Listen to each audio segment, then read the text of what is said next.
C'est un principe de l'approche systémique, c'est un principe de l'approche mentale, il n'y a pas de ou. Donc c'est pas du collectif ou de l'individuel, c'est pas ça ou ça, c'est toujours et. C'est de l'individuel et du collectif. C'est avant l'entraînement et pendant l'entraînement et après l'entraînement. C'est tel outil et tel outil. Donc il faut intégrer toutes les dimensions en évitant d'exclure. Parce que le problème d'exclure, c'est que on enlève une dimension qui est de toute façon présente. Hein?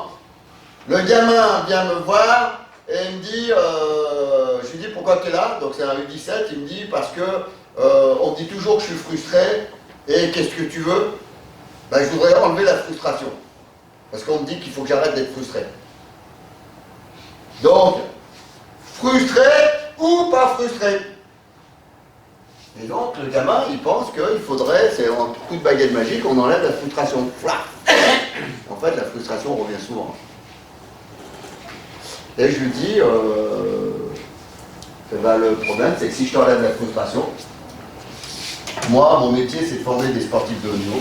Si je t'enlève la frustration, et ça, je peux le faire. Ben, l'hypnose t'enlève la frustration. Tu ne peux plus être un sportif de haut niveau.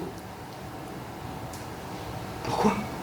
Ben parce que tu vois, tu prends n'importe quel sportif, Federer, Tiger Woods, Ronaldo, n'importe quel sportif de haut niveau, quand il perd, il est frustré. Et ça l'emmerde, il ne peut pas gagner.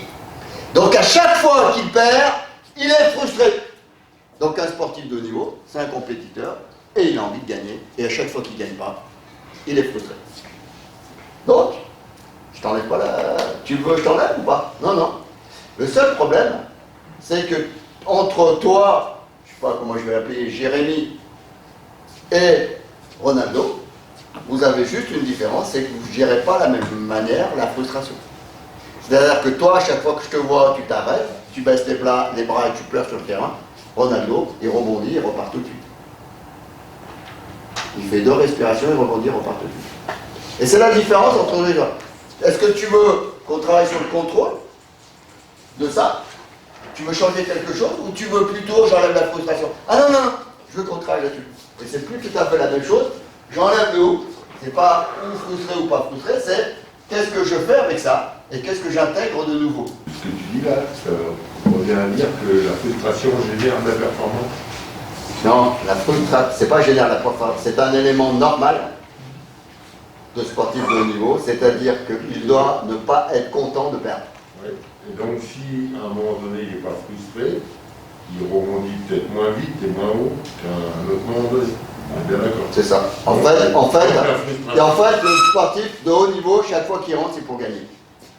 Je parle bien du sportif de haut. Chaque fois qu'il rentre, c'est pour gagner. Donc, chaque fois qu'il rentre, c'est pour gagner. Et j'en suis de plus en plus persuadé parce que je travaille avec des sportifs de haut niveau. Et le sportif de haut niveau, il kiffe quand on fait des jeux où il doit gagner. Il kiffe. Du coup, est-ce qu'en les mettant en situation de frustration, ouais, on augmente leur performance? On leur donne la possibilité de contrôler les comportements déviants qui vont perturber leur performance. Parce que la frustration est normale, ce qui n'est pas normal, c'est la manière dont ils vont le gérer.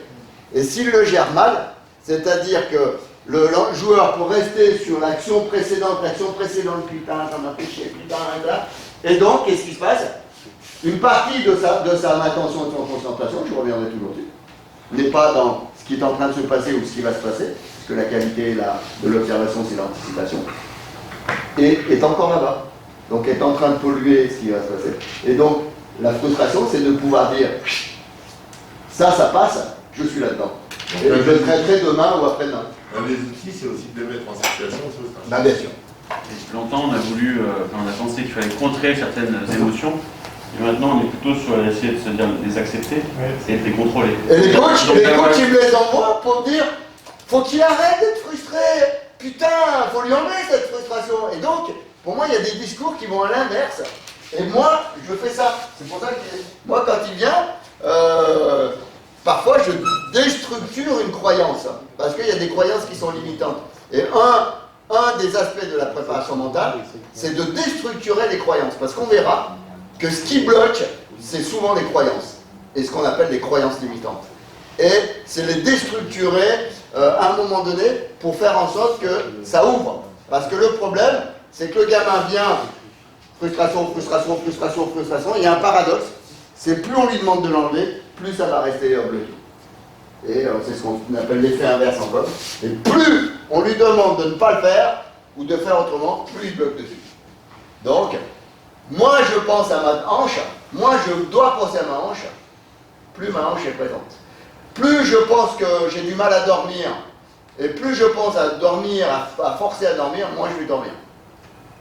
Là, il y a un truc qui fait, plus je pense à quelque chose qu'il ne faut pas faire, plus ça s'installe. Et donc il faudrait faire l'inverse, c'est installer quelque chose qui est plutôt aidant, plutôt que bloquant. Donc il faut déjà débloquer ça. Ouais. Les sportifs de haut niveau, ils ont appris à accepter la frustration pour passer le plus vite possible à autre chose. C'est ça. Mais ils ont anticipé d'être. Ils l'ont rencontré tellement souvent parce qu'en fait la vie d'un sportif de haut niveau est pavée de plus d'échecs que de réussites. Donc ils ont appris à rencontrer ça.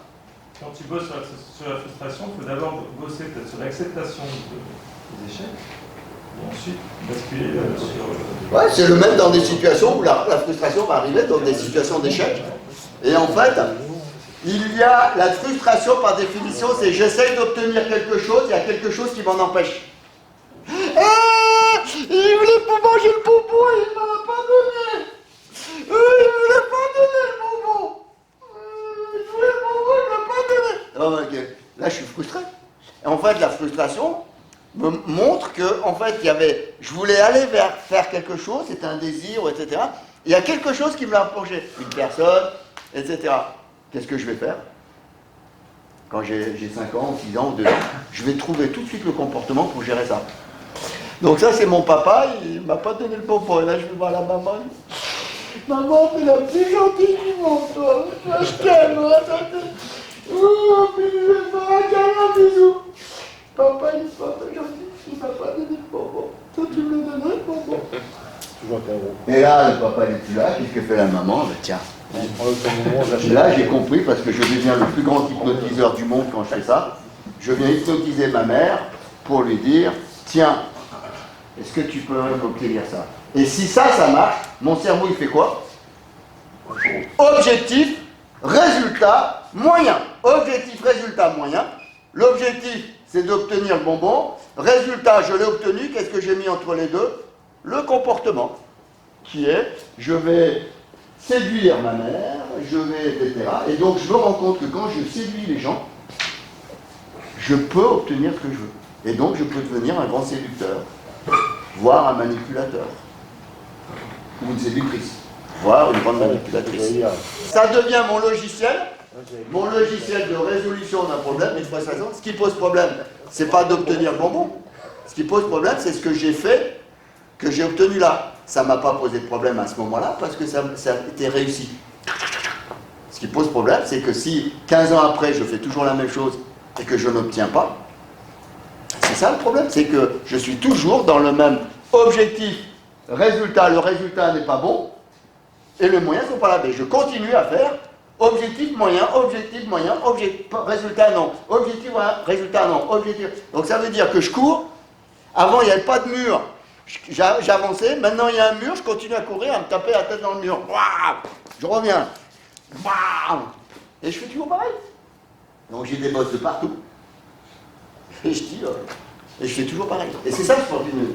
Et ce qui veut dire que le cerveau, il ne régule pas par rapport à ça sur des schémas. S'il est sur une autoroute et que ça fonctionne, il le considère comme acquis, même si demain ça te mène à l'échec par rapport à ton résultat. Et je reviendrai parce que le cerveau, il est composé de deux choses. Changement, homéostasie. Changement, homéostasie. Changement, homéostasie.